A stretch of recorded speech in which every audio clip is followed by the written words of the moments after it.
వరుస పరాజయాలతో కెరియర్ లో కష్టకాలాన్ని ఎదుర్కొంటున్నారు మాస్ మహారాజా రవితేజ. వాల్తేర్ వీరయ్య తర్వాత ఆయన నుండి వచ్చిన Ravanasura, Tiger Nageswara Rao, Eagle, Mister Bachchan వంటి సినిమాలు కూడా బాక్సాఫీస్ వద్ద ఆశించిన ఫలితాలను ఇవ్వలేకపోయాయి. అండ్ రీసెంట్ గా వచ్చిన మాస్ జాతర కూడా ప్రేక్షకులని మెప్పించలేకపోయింది. దీంతో రవితేజకి ఇప్పుడు ఒక గట్టి హిట్ అత్యవసరంగా మారింది. దీంతో రవితేజ ఆశలన్నీ ప్రస్తుతం భర్త మహాశయులకు విజ్ఞప్తి సినిమా పైన నిలిచాయి.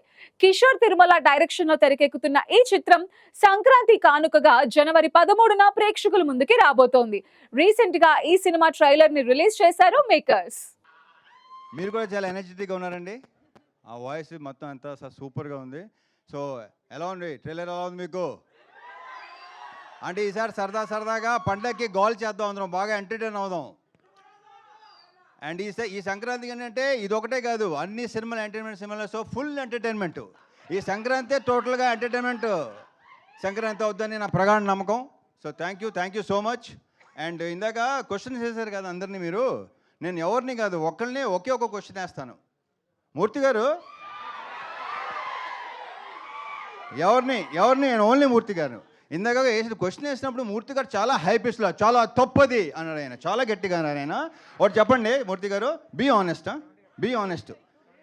అడిగినా మీరు అడుగుతారు కదా నన్ను. ఓకే సరే, మిమ్మల్ని ఇబ్బంది పెట్టే క్వశ్చన్ అదే కాదు, డెఫినెట్గా 100%. నేను అలా ఇబ్బంది పెట్టినాను ఎవరిని, నేను ఇబ్బంది పడినో ఎవరిని పెట్టను. మూర్తి గారు పెళ్లి తర్వాత అలా చేయడం తప్పు అన్నారు. తప్పే. ఇప్పుడు ఆనెస్ట్గా చెప్పండి, పెళ్ళికి ముందు మీ గర్ల్ ఫ్రెండ్స్ ఉన్నారు లేదా? పెళ్ళికి ముందు ఉన్నారు ఎంతమంది? ఆయన ఉండండి బాబు ఒక నిమిషం. సార్ ఇప్పుడు ఎక్కడ నేను రివైండ్ చేసుకుని లెక్క చెప్పాలి మీకు చెప్పండి. ఏంటిది? నేనేం నా స్వీట్ మెమరీస్ ఆటోగ్రాఫ్ లాగా ఇప్పుడు నేను మొత్తం లెక్క తీయాలి కదా. ఇప్పుడు నచ్చారు, సూపర్. మన ఇద్దరు పక్కన మాట్లాడుకుందాం తర్వాత. Okay, thank you. అందరికీ నమస్కారం. అందరికీ సంక్రాంతి శుభాకాంక్షలు. ఇప్పుడున్న ఉత్సాహానికి రెట్టింపు ఉత్సాహం మీలో ఈ సినిమా చూసిన తర్వాత కలుగుతుంది. అందరినీ ఆనందపరిచే ఎంటర్టైన్మెంట్ చేసే ఒక గొప్ప సినిమాగా భర్త మహాశయులకు విజ్ఞప్తి ఉండబోతోంది. అందరూ ఆనందించండి, ఆశీర్వదించండి, సినిమాను బ్రహ్మాండంగా విజయవంతం చేయండి. Thank you. జనవరి 13 భర్త మహాశయులకు విజ్ఞప్తి రిలీజ్ అవుతుంది. మంచి ఎంటర్టైన్ సినిమా చూసా. అందరికీ నమస్కారం. మొదటిసారి రవితేజ సార్ ఫ్యాన్స్ని సార్తో ఇదే సేమ్ స్టేజ్లో కలుస్తున్నాను. సో అందరికీ హాయ్.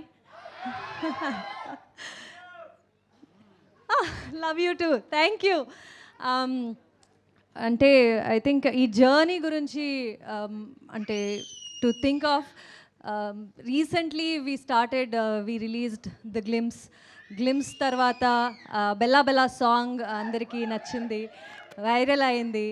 అండ్ అద్దం ముందు సాంగ్ అండ్ టీజర్ వచ్చింది.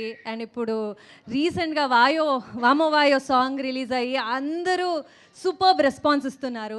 So very overwhelmed. Thanks a lot for that. And trailer ఈవెంట్కి వచ్చేసాము, అంటే సినిమా రిలీజ్కి చాలా దగ్గర అయ్యాము అని ఫీలింగ్. అండ్ ఈ థియేటర్లో మీతో కూర్చుని ట్రైలర్ చూస్తే సినిమానే చూస్తున్నామో ఏమో అని ఒక ఫీలింగ్ వస్తుంది. అండ్ ఐఎమ్ షూర్ సినిమా చూసినప్పుడు ఇంకా బాగుంటుంది అనే ఫీలింగ్ ఒక టీజర్ మీరందరూ ఇచ్చారు ఈ ట్రైలర్తో. ట్రైలర్ నచ్చిందా? వినపడట్లేదు. సో అన్ని సాంగ్స్ రిలీజ్ అయ్యాయి. ఇది నా రెండో సినిమా రవితేజ గారితో. And I'm very happy. సంక్రాంతికి రిలీజ్ అవుతుంది. ఇది నా మొదటి సంక్రాంతి సినిమా. మీరు కూడా ఇదే జోష్తో, లైక్ ఆషిక సెడ్, సినిమా చూస్తున్నట్టు అనిపించింది మీ అందరితో. అండ్ విత్ కిషోర్ తిరుమల గారి డైరెక్షన్లో అన్ని సాంగ్స్ హిట్ చేశారు. అలాగే సినిమా కూడా ఇదే జోష్తో వచ్చేసేయండి. Thank you so much. Thank you. మామూలుగా బాగా మాట్లాడే వాళ్ళని చివరిని పిలుస్తారు, నాకు మాట్లాడడం రాదని అనిపించారు. భర్త మహాశయులకు విజ్ఞప్తి జనవరి 13 రిలీజ్ అవుతుంది. First time out fun film చేద్దాం అనే ఉద్దేశంతో స్క్రిప్ట్ స్టార్ట్ చేయడం జరిగింది. సో సినిమా మొత్తం కూడా ఖచ్చితంగా అందరూ ఎంజాయ్ చేస్తారు. So watching theatres. సంక్రాంతికి రిలీజ్ అవుతున్న అన్ని సినిమాలు సూపర్ హిట్ అవ్వాలి అని మనస్ఫూర్తి కోరుకుంటున్నాను. Thank you.